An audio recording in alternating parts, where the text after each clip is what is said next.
2023 പുറത്തിറങ്ങിയ mini series romance beyond റൊമാൻസിന്റെ കഥയാണ് cinema കഥയിലൂടെ ഇന്ന് നിങ്ങൾ കേൾക്കാനായി പോകുന്നത്. കഥയെ ആരംഭിക്കുന്നത് ഷെൻഷനിനെ പരിചയപ്പെടുത്തിക്കൊണ്ടാണ്. വലിയൊരു നടിയാകണം, അറിയപ്പെടുന്ന മോഡലാവണം എന്നൊക്കെയാണ് ഷെൻഷനിന്റെ ആഗ്രഹം. അതിനായി അവൾ ശ്രമിക്കുന്നുമുണ്ട്. പക്ഷെ അവളുടെ ആ ചെറിയ കാലയളവിലെ കരിയറിൽ ഒരു സിഗ്നിഫിക്കന്റ് റോളിലേക്ക് എത്തുവാൻ അവൾക്ക് സാധിച്ചിരുന്നില്ല. ആ സമയത്താണ് അവളുടെ മാനേജർ അവളോട് താൻ പ്രൊഡ്യൂസേഴ്സിന്റെ ഒരു പാർട്ടി സംഘടിപ്പിക്കാമെന്നും അവളത് ഹോസ്റ്റ് ചെയ്യണമെന്നും അങ്ങനെ ഒരു സ്ഥാനം ഒപ്പിച്ചെടുക്കാം എന്നുമൊക്കെ പറയുന്നത് ഷെൻഷനിന് അതത്ര അംഗീകരിക്കാൻ പറ്റുന്നതായിരുന്നില്ല. എങ്കിലും ഇവന്റിൽ അവൾ പങ്കെടുത്തു. പക്ഷേ കാര്യങ്ങൾ കൈവിടാൻ തുടങ്ങിയതോടെ അവൾ ഇവന്റിൽ നിന്നും വേഗത്തിൽ പോരാൻ തുടങ്ങി. നിർഭാഗ്യവശാൽ കാലുതെറ്റി പൂളിലേക്ക് വീണു. അവിടുണ്ടായിരുന്ന മീഡിയയാകട്ടെ അത് മുഴുവൻ ചിത്രങ്ങളായി എടുത്തിരുന്നു. അടുത്ത ദിവസത്തെ വാർത്തകളിൽ മുഴുവൻ ആ ഇൻസിഡന്റ് നിറഞ്ഞു. അവൾക്ക് വലിയ നാണക്കേട് തോന്നി. ഷെൻഷനിന്റെ പാരന്റ്സ് ജീവിച്ചിരിപ്പില്ല. എന്നിരുന്നാലും അച്ഛനും അമ്മയും തന്നെ ശകാരിക്കുന്നതൊക്കെ അവൾ എപ്പോഴും ഹാലുസിനേറ്റ് ചെയ്തിരുന്നു. ഷെൻഷനിന് ആകെയുള്ളത് സഹോദരി മാത്രമാണ്. അസുഖബാധിതയായി അവൾ ആശുപത്രിയിൽ കഴിയുന്നു. അവളുടെ ജീവൻ രക്ഷപ്പെടുത്താൻ ഒരു ഓർഗൻ ട്രാൻസ്പ്ലാന്റ് ആവശ്യവുമാണ്. ട്രാൻസ്പ്ലാന്റിന് വലിയൊരു തുക തന്നെ വേണം. എവിടെ നിന്നത് സംഘടിപ്പിക്കും എന്ന് ഷെൻഷനിന് അറിയില്ലായിരുന്നു. ആ സമയത്തായിരുന്നു യുൻചൻ എന്നൊരു വ്യക്തി അവളെ സമീപിക്കുന്നത്. വളരെ സമ്പന്നനായിട്ടുള്ളൊരു വ്യക്തിയാണ്. യുൻചൻ അവളെ വിവാഹം കഴിക്കണം എന്ന ആഗ്രഹം പ്രകടിപ്പിച്ചു. വാർദ്ധക്യത്തിലുള്ള മുത്തശ്ശി അവനോട് വിവാഹം കഴിക്കാൻ ആവശ്യപ്പെട്ടിരിക്കുന്നു. പക്ഷെ പെട്ടെന്ന് വിവാഹം കഴിക്കുവാൻ യുൻചനിന് താല്പര്യവുമില്ല. മുത്തശ്ശിക്ക് മുമ്പിൽ വിവാഹിതനാവുകയും വേണം. അങ്ങനെയായിരുന്നു ഷെൻഷനിന് മുമ്പിലെത്തി യുൻചൻ ഒരു കോൺട്രാക്ട് മാരേജിന്റെ പ്രപ്പോസൽ വെക്കുന്നത്. പൂൾ ഇൻസിഡന്റ് കാരണമായിരുന്നു യുൻചൻ ഷെൻഷനിനെ പറ്റി അറിഞ്ഞതുപോലും. സഹോദരിയുടെ ചികിത്സയ്ക്ക് പണം ആവശ്യമായതുകൊണ്ട് ഷെൻഷൻ ആ പ്രപ്പോസൽ അംഗീകരിച്ചു. അങ്ങനെ 3 കൊല്ലം കഴിഞ്ഞാൽ മാരേജ് കോൺട്രാക്ട് അവസാനിക്കുന്ന രീതിയിൽ കോൺട്രാക്ട് അടക്കം തയ്യാറാക്കി അവർ വിവാഹിതരായി. ഒരു ദിവസം യുൻചനും ഷെൻഷനും ഒന്നിച്ച് വീട്ടിലേക്ക് പോവുകയായിരുന്നു. കാറിൽ എന്റർടൈൻമെന്റ് ന്യൂസ് വെച്ചിട്ടുമുണ്ട്. യുൻചനിന് മുമ്പ് ആക്ട്രസ് മുയീനുമായി ഒരു റിലേഷൻഷിപ്പ് ഉണ്ടായിരുന്നു എന്നപ്പോൾ ഷെൻഷൻ തിരിച്ചറിഞ്ഞു. മുയീൻ പഠിക്കുവാൻ വിദേശത്തേക്ക് പോയതോടെയായിരുന്നു ആ റിലേഷൻഷിപ്പ് അവസാനിച്ചതും. ദിവസങ്ങൾ കടന്നു പോവാൻ തുടങ്ങി. ഷെൻഷനും യുൻചനും നോർമൽ കപ്പിൾസിനെ പോലെ ലോകത്തിനു മുമ്പിൽ പെരുമാറി. മുത്തശ്ശിയെ കാണിക്കുവാൻ വളരെ അഫക്ഷനേറ്റായി വീഡിയോ ഷൂട്ട് ചെയ്യുകയും മുത്തശ്ശിക്കടുത്തത് എത്തിക്കുകയും അവർ ചെയ്തു. മുത്തശ്ശിയും ഏറെ സന്തോഷത്തിലായിരുന്നു. അങ്ങനെ കൃത്യം 3 കൊല്ലക്കാലം കടന്നുപോയി. അവരുടെ മാരേജ് കോൺട്രാക്ട് അവസാനിക്കുന്ന ദിവസവും എത്തി. ഷെൻഷൻ ഏറെ സന്തോഷത്തോടെ താൻ പോകുന്നു എന്ന് യുൻചനിന് മെസ്സേജ് അയച്ച് കോൺട്രാക്റ്റും കീറിക്കളഞ്ഞ് വീട്ടിൽ നിന്ന് പുറത്തിറങ്ങി. പക്ഷേ അവൾ അങ്ങനെ പോന്നപ്പോഴേക്കും അവളെ തേടി ആ വാർത്തയെത്തും എന്നവളൊട്ടും പ്രതീക്ഷിച്ചിരുന്നില്ല.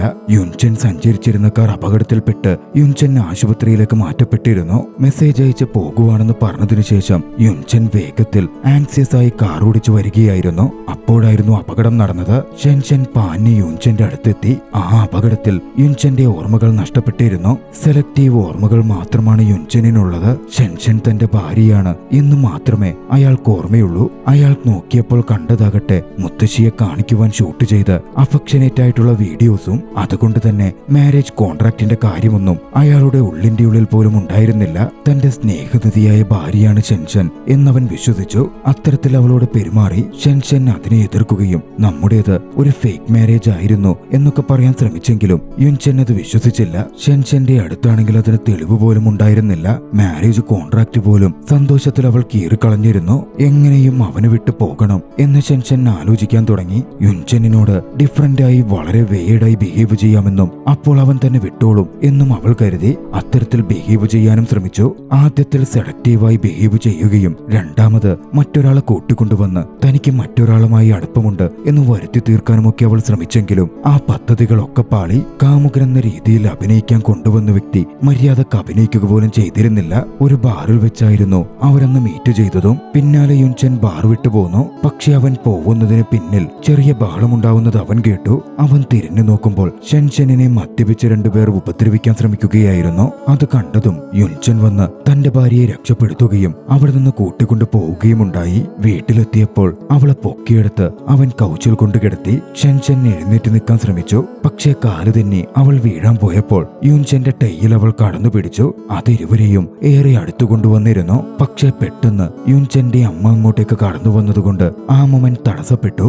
യുൻചന്റെ അമ്മ മുമ്പൊന്നും ഒരിക്കൽ പോലും യുൻചനെ തിരിഞ്ഞുപോലും നോക്കിയിരുന്നില്ല. മുത്തശ്ശിയായിരുന്നു അവനെ ടേക്ക് കെയർ ചെയ്തിരുന്നത്. യുൻചനെ കണ്ടതും അവർ വലിയ അഭിനയം തന്നെ കാഴ്ചവെച്ചു. അവരുടെ കൂട്ടത്തിൽ ഒരു പെൺകുട്ടിയും ഉണ്ടായിരുന്നു. അവൾ ഗർഭിണിയാണ്. അമ്മ യുൻചെന്നിനോട് അവൾ അവന്റെ ഗേൾഫ്രണ്ട് ആയിരുന്നെന്നും അവന്റെ കുട്ടിയാണ് അവളുടെ വയറ്റിലുള്ളത് എന്നും ഒക്കെ പറഞ്ഞു. യുൻചെന്നിനൊന്നും ഓർമ്മയില്ലാത്തതുകൊണ്ട് തന്നെ അത് തെളിയിക്കുവാൻ വലിയൊരു കഥ തന്നെ അമ്മ പറഞ്ഞുകൊണ്ടേയിരുന്നു. ഷെൻഷെന്നിന്റെ തലയിൽ പെട്ടെന്ന് ബൾബ് കത്തി. അതൊരവസരമായി അവിടെ നിന്ന് രക്ഷപ്പെടാൻ ഉപയോഗിക്കാൻ അവൾ തീരുമാനിച്ചു. കുട്ടിയുണ്ടാവാൻ പോകുന്നതിന് കൺഗ്രാറ്റുലേഷൻ പറഞ്ഞ് നിങ്ങൾ സന്തോഷത്തോടെ ജീവിക്കൂ എന്ന് ആശംസിച്ച് ഷെൻഷൻ വേഗത്തിൽ അവിടെ നിന്ന് പുറത്തേക്ക് കടന്നു. പുറത്തെത്തി അവൾ ആശ്വാസത്തോടെ സന്തോഷത്തോടെ നിന്നു. പക്ഷെ പുറത്തെത്തിയതും അവൾക്ക് എന്തെന്നില്ലാത്ത ചില കുറ്റബോധവും തോന്നലുകളും ഉണ്ടാവാൻ തുടങ്ങി. ഒന്നുമില്ലേലും യുൻചെൻ നല്ല രീതിയിലാണ് അത്രനാളും തന്നോട് ഇടപഴകിയത്. സാമ്പത്തികമായുള്ള തന്റെ ബുദ്ധിമുട്ടുകൾ പരിഹരിക്കുകയും ആവശ്യമുള്ളതൊക്കെ ചെയ്തു തരികയും ചെയ്തു. അമ്മയുടെ വരവും മറ്റും കണ്ടിട്ട് അത്ര പന്തിയും തോന്നുന്നില്ല. യുൻചെന്നിനെ ആ ഒരു അവസ്ഥയിൽ ഓർമ്മയില്ലാതെ വിട്ടിട്ടു പോകുന്നത് നീതിയാണോ എന്നൊക്കെയായിരുന്നു അവളുടെ ഉള്ളിൽ ചോദ്യങ്ങൾ ഉയർന്നത്. ഹാലൂസിനേഷനിൽ അവളുടെ അച്ഛനും അമ്മയും അതേ ചോദ്യം അവളോട് ചോദിക്കുന്നതായും അവൾക്ക് തോന്നി. ഇതേ സമയം വീടിനകത്ത് അമ്മയും വന്നെത്തിയ പ്രഗ്നന്റ് പെൺകുട്ടി മോയറും ചേർന്ന് യുൻചെന്നിന് ചുറ്റും വട്ടമിട്ട് പറക്കുകയായിരുന്നു. അവനെ വിശ്വസിപ്പിക്കാൻ അമ്മ യുൻചെന്നിന് കുറെ ഫേക്ക് ഇമേജസും കാണിച്ചു കൊടുത്തു. അമ്മയുടെ വാക്കുകൾ ഡിസ്ട്രാക്റ്റഡായി കേട്ടിരിക്കുന്നതിനിടയിൽ യുൻചെൻ അവിടെ ഉണ്ടായിരുന്ന പീനട്സ് എടുത്ത് കഴിക്കാൻ തുടങ്ങി. ഓടി വന്നത് കഴിക്കല്ലേ എന്ന് അലറി വിളിക്കുന്ന ഷെൻഷന്റെ ഉച്ചയായിരുന്നു അവനെ അതിൽ നിന്ന് തടഞ്ഞത്. പീനട്സ് അവൻ അലർജിയാണ് എന്ന് ഷെൻഷൻ പറഞ്ഞു. അമ്മ അങ്ങനല്ലെന്നൊക്കെ ആരോപിച്ച് അവനോട് കഴിക്കാൻ പറഞ്ഞപ്പോൾ അമ്മ കള്ളം പറയുകയാണ് എന്ന് ഷെൻഷൻ പറഞ്ഞു. ദേഷ്യത്തിൽ അമ്മ അവളെ തല്ലാൻ കയ്യോങ്ങിയെങ്കിലും യുൻചെൻ അത് തടഞ്ഞു. പിന്നാലെ യുൻചെന്നും ഷെൻഷനും ചേർന്ന് അമ്മയെയും മോയറിനെയും വീട്ടിൽ നിന്ന് പുറത്താക്കുമ്പോൾ ഗർഭിണിയാണെന്ന് കാണിക്കുവാൻ വെച്ചിരുന്ന ഡമ്മിയും മോയറിന്റെ വസ്ത്രത്തിനുള്ളിലൂടെ താഴെ വീണു. അതോടെ അവരുടെ കള്ളി പൂർണ്ണമായും പൊളിഞ്ഞു. തൊട്ടു പിന്നാലെ ഷെൻഷൻ യുൻചെന്നിന് അലർജിക്കുള്ള മരുന്നെടുത്തു കൊടുത്തു. പിന്നിലൂടെ ചെന്ന് അവൻ അവളെ കെട്ടിപ്പിടിച്ചു. തിരിച്ചു വന്നതിന് അവളോട് നന്ദി പറയുകയും ചെയ്തു. യുൻചെൻ അവളെ ചുംബിക്കാൻ ചെന്നപ്പോൾ ഷെൻഷൻ ശക്തമായി അത് തടഞ്ഞു. തങ്ങൾ ശരിക്കും ഭാര്യ ഭർത്താക്കന്മാരല്ല എന്നൊരിക്കൽ കൂടി അവൾ പറഞ്ഞു. എന്തായാലും അവന്റെ ഓർമ്മകൾ തിരികെ കിട്ടുന്നവരെ അവന്റെ കൂടെ താൻ തുടരാമെന്നും അവൾ കൂട്ടിച്ചേർത്തു. അടുത്ത ദിവസം രാത്രിയിൽ ഷെൻഷൻ ഉറങ്ങാൻ കിടക്കുമ്പോൾ അവൾക്കൊരു കോൾ വന്നു. ഒരു ബ്രാൻഡിന്റെ മോഡലാവാൻ അവൾക്ക് അവസരം വന്നിരിക്കുന്നു. അടുത്ത ദിവസം ഒരു ആഡ് ഷൂട്ടുമുണ്ട്. അവളുടെ സന്തോഷത്തിന് അതിരില്ലായിരുന്നു. പറഞ്ഞ സമയം അടുത്ത ദിവസം താനെത്താം എന്ന് അവൾ പറഞ്ഞു. പക്ഷേ അടുത്ത ദിവസം അവിടെ എത്തിയപ്പോൾ അവൾക്ക് വല്ലാത്ത ദുഃഖം തോന്നി. കാരണം ആ പ്രൊജക്ട് കിട്ടിയത് തന്റെ മെറിറ്റ് കൊണ്ടല്ല, മറിച്ച് യുൻചെൻ റെക്കമെൻഡ് ചെയ്തതുകൊണ്ടാണ് എന്നവൾ അറിഞ്ഞിരുന്നു. കൊമേഴ്ഷ്യൽ ചെയ്യുന്ന ആ ബ്രാൻഡ് യുൻചെന്നിന്റെ കമ്പനിയുടെ ഭാഗവുമായിരുന്നു. എല്ലാത്തിലും ഉപരിയായി അതുവരെയും ആ ബ്രാൻഡിന്റെ മോഡലായി ഫേസായി നിന്നിരുന്ന പെൺകുട്ടിയെ അതൊരുപാട് ഹേർട്ട് ചെയ്യുകയും ചെയ്തിരുന്നു എന്നും അവൾ തിരിച്ചറിഞ്ഞു. പേയാവോ എന്നായിരുന്നു ആ മോഡലിന്റെ പേര്. അതുകൊണ്ട് തന്നെ ആ ഓഫർ സ്വീകരിക്കാൻ അവൾക്ക് സാധിക്കുമായിരുന്നില്ല. യുൻചെന്നിനെ എതിരിട്ട് അവൾ തന്റെ കരിയറിൽ ഇടപെടരുത്, ഇതുപോലെ ഓരോന്ന് ചെയ്യരുത് എന്ന് ദേഷ്യപ്പെട്ട് പറഞ്ഞ ശേഷം സങ്കടത്തോടെ ഒരു റെസ്റ്റോറന്റിലേക്ക് പോയി. റെസ്റ്റോറന്റിലിരുന്ന് അവൾ ഭക്ഷണം കഴിച്ചു. പക്ഷേ ബില്ലടയ്ക്കാൻ നേരം അവൾ ഫോൺ നോക്കിയപ്പോഴാണ് തിരിച്ചറിയുന്നത് ഫോൺ ബാറ്ററി ഡെഡായിരുന്നു. എന്ത് ചെയ്യുമെന്നറിയാതെ അവൾ കുഴങ്ങിയിരിക്കെ അങ്ങോട്ടേക്കൊരു യുവാവ് കടന്നു വന്നു. അവളുടെ ഒപ്പം പഠിച്ച യുവാവായിരുന്നു അത്. അയാൾ അവളുടെ ബിൽ സെറ്റിൽ ചെയ്തു. അവരിരുവരും ഒന്നിച്ചിരുന്ന് സംസാരിക്കാനും തുടങ്ങി. അവരങ്ങനെ സംസാരിച്ചു കൊണ്ടിരിക്കുകയാണ് വരാനിരിക്കുന്ന ആക്ടേഴ്സിന്റെ ഒരു ഓഡീഷനെ പറ്റി അവൾ അറിയുന്നത്. അവർ സംസാരിച്ചിരിക്കെ അങ്ങോട്ടേക്ക് യുൻചെൻ കടന്നു വന്നു. ഷെൻഷനെയും സുഹൃത്തിനെയും ഒന്നിച്ചിരിക്കുന്ന കണ്ട് വീണ്ടും താൻ വേറൊരു റിലേഷൻഷിപ്പിലാണെന്ന് കാണിക്കുവാൻ അവൾ അഭിനയിക്കുന്നതാണ് എന്നായിരുന്നു യുൻചെൻ ചിന്തിച്ചത്. അതുകൊണ്ട് തന്നെ അവളുടെ കൈപിടിച്ച് അവളെ അവിടെ നിന്ന് കൊണ്ടുപോകുവാൻ അവൻ ശ്രമിച്ചു. പക്ഷേ ഷെൻഷന്റെ സുഹൃത്ത് സോങ്ബായ് അത് കണ്ട് അവനെ തടഞ്ഞു. പിന്നാലെ ഷെൻഷനെ ചേർത്ത് പിടിച്ച് അവൻ ഷെൻഷൻ തന്റെ ഭാര്യയാണ് എന്ന് സോങ്ബായോട് പറഞ്ഞു. യുൻചെന്നോട് മിണ്ടാതിരിക്കാൻ പറഞ്ഞ ഷെൻഷൻ അവനൊപ്പം അവിടെ നിന്ന് പോന്നു.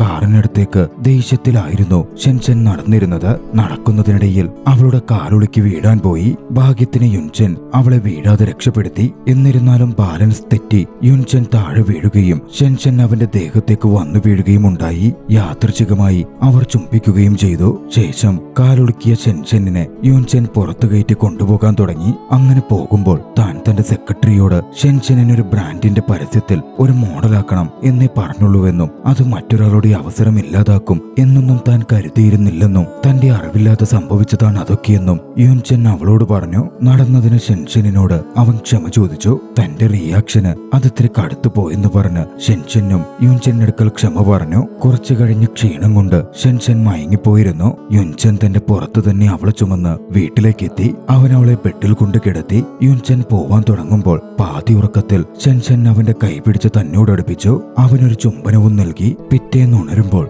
ഷെൻഷൻ കണ്ടത് തന്റെ ബെഡിന്റെ മറുവശത്ത് കിടക്കുന്ന യുൻചെനെയായിരുന്നു. അവൾ പെട്ടെന്ന് ഷോക്കായി. അന്നായിരുന്നു അവൾക്ക് കാസ്റ്റിംഗ് ഓഡീഷനും ഉണ്ടായിരുന്നത്. കൂട്ടുകാരൻ പറഞ്ഞ അതേ കാസ്റ്റിംഗ് ഓഡീഷൻ. വൈകാതെ അവൾ അതിന് പോകുവാൻ തയ്യാറെടുത്തു. യുൻചെനും അവളുടെ കൂടെ അന്ന് ഓഡീഷന് പോയിരുന്നു. ഓഡീഷൻ ഹാളിന്റെ പുറത്ത് യുൻഷൻ വെയിറ്റ് ചെയ്തു നിന്നു. ആ സമയം പുറത്തേക്ക് ഇറങ്ങി വന്ന രണ്ടുപേർ ഷെൻഷനെ പറ്റി മോശമായി സംസാരിച്ചുകൊണ്ട് വരുന്നതും മറ്റും യുൻഷൻ കേട്ടു. അയാൾക്കത് സഹിക്കാൻ പറ്റുമായിരുന്നില്ല. അവരെ എതിരിട്ട യുൻഷൻ അവരെ ശാസിക്കാനും മറ്റും ആരംഭിച്ചു. കുറച്ചു കഴിഞ്ഞ് ഷെൻഷൻ തന്റെ സുഹൃത്തു കൂടിയായ സോങ്ബയുടെ ഒപ്പം പുറത്തേക്ക് നടന്നു വന്നു. സോങ്ബയുടെ കമ്പനിയായിരുന്നു അത്. നടന്ന കാര്യങ്ങൾ യുൻഷൻ ഷെൻഷനോട് വിശദീകരിച്ചു. പക്ഷേ യുൻഷൻ നുണ പറയുകയാണ് എന്നായിരുന്നു തല്ലുകൊണ്ടവർ പറഞ്ഞത്. അത് ഷെൻഷനെ ദേഷ്യം പിടിപ്പിക്കുകയും ഷെൻഷൻ യുൻചെനെ എതിരിടുകയും ചെയ്തു. ദേഷ്യത്തോടെ യുൻചെനും അവിടെ നിന്ന് ഇറങ്ങിപ്പോവാൻ പോവുകയായിരുന്നു. പക്ഷേ സോങ്ബയുടെ മുഖത്തെ വല്ലാത്തൊരു ചിരി ആ സമയം അവൻ ശ്രദ്ധിച്ചു. സോങ്ബയുടെ മേൽ യുൻചെനിന് ചില സംശയങ്ങൾ തോന്നി.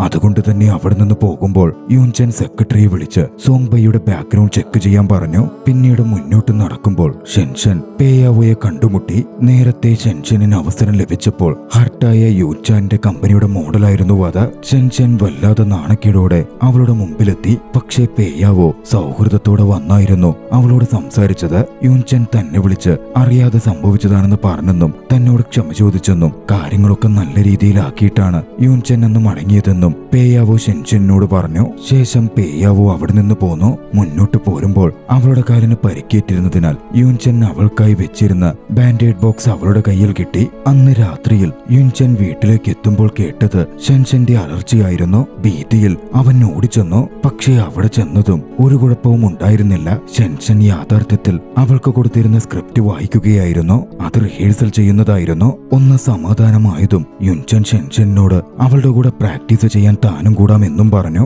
പ്രാക്ടീസിനിടയിൽ യുൻചന്റെ കഴുത്തിൽ ഷെൻഷൻ ഒരു മുറിവുണ്ടാക്കി. അവൾ തന്നെ അത് മരുന്ന് പുരട്ടി ശരിയാക്കുകയും ചെയ്തു. സംസാരിക്കുമ്പോൾ ഷെൻഷനിന് കൊടുത്തിരിക്കുന്ന സ്ക്രിപ്റ്റ് അത്ര ശരിയല്ലല്ലോ എന്ന് യുൻചൻ സൂചിപ്പിച്ചു. വളരെ വേടായി തോന്നുന്നു എന്നവൻ പറഞ്ഞു. ഷെൻഷനോട് കെയർഫുൾ ആയിരിക്കുവാനും അവൻ കൂട്ടിച്ചേർത്തു. പക്ഷെ അവന്റെ വാണിംഗ് ഷെൻഷൻ അവഗണിക്കുകയായിരുന്നു ചെയ്തത്. വൈകാതെ ഷൂട്ടിംഗ് സെറ്റിലേക്ക് അടുത്തൊരു ദിവസം ഷെൻഷൻ എത്തിച്ചേർന്നു. പക്ഷെ അവിടം വിചിത്രമായിട്ടായിരുന്നു അവൾക്ക് തോന്നിയത്. ധരിക്കാനുള്ള വസ്ത്രങ്ങളാണെങ്കിൽ അതും വളരെ വിചിത്രമായവ. യുൻചനെ വിളിച്ച് കാര്യം പറയാൻ അവൾ തീരുമാനിച്ചു. പക്ഷെ അപ്പോഴേക്കും സോങ്ബായ് കടന്നു വന്നു. സോങ്ബയെ ഷെൻഷൻ ചോദ്യം ചെയ്തു. പക്ഷേ സോങ്ബായ് അവളെ കിഡ്നാപ്പ് ചെയ്യുകയും ബന്ദിയാക്കുകയും ഉണ്ടായി. ഇതിനിടയിൽ സോങ്ബായെ പറ്റിയുള്ള വിവരങ്ങൾ യുൻചന്റെ അടുത്തേക്കും വന്നെത്തിയിരുന്നു. സോങ്ബായ് മുമ്പ് യുൻചന്റെ കമ്പനിയിൽ വർക്ക് ചെയ്തിരുന്നുവെന്നും കമ്പനിയിൽ നിന്ന് പുറത്താക്കപ്പെട്ട വ്യക്തിയുമാണ് എന്ന വിവരമായിരുന്നു അത്. തനിക്കെതിരെയുള്ള എന്തോ പദ്ധതിയുടെ ഭാഗമായാണ് സോങ്ബായ് ഷെൻഷനെ കൊടുക്കാൻ ശ്രമിക്കുന്നത് എന്ന് ആ നിമിഷം യുൻചൻ തിരിച്ചറിഞ്ഞു. ഷെൻഷൻ എവിടെയാണെന്നുള്ളതെന്ന് മനസ്സിലാക്കി അവൻ അങ്ങോട്ടേക്ക് വെച്ചുപിടിക്കാൻ ആരംഭിച്ചു. ഇനി എന്താവും സംഭവിക്കുക? സോങ്ബായുടെ ഉദ്ദേശം എന്താണ്? ഷെൻഷനെ രക്ഷപ്പെടുത്തുവാൻ യുൻചന് സാധിക്കുമോ? കഥയുടെ ആദ്യ ഭാഗം ഇവിടെ അവസാനിക്കുന്നു. തുടർന്ന് കാണുവാൻ ഡിസ്ക്രിപ്ഷനിൽ കൊടുത്തിട്ടുള്ള ലിങ്കിൽ ക്ലിക്ക് ചെയ്യുക. കഥ ഇഷ്ടമായെങ്കിൽ വീഡിയോ ലൈക്ക് ചെയ്യുക. അഭിപ്രായങ്ങളും നിർദ്ദേശങ്ങളും കമന്റുകളിൽ രേഖപ്പെടുത്തുക. കഴിയുമെങ്കിൽ ചാനൽ സബ്സ്ക്രൈബ് ചെയ്തും കൂട്ടുകാർക്ക് ഷെയർ ചെയ്തു കൊടുത്തും ഞങ്ങളെ സപ്പോർട്ട് ചെയ്യുക. അടുത്ത എപ്പിസോഡിൽ മറ്റൊരു മികച്ച ചലച്ചിത്രവുമായി നമുക്ക് കണ്ടുമുട്ടാം. അതുവരെ ബൈ.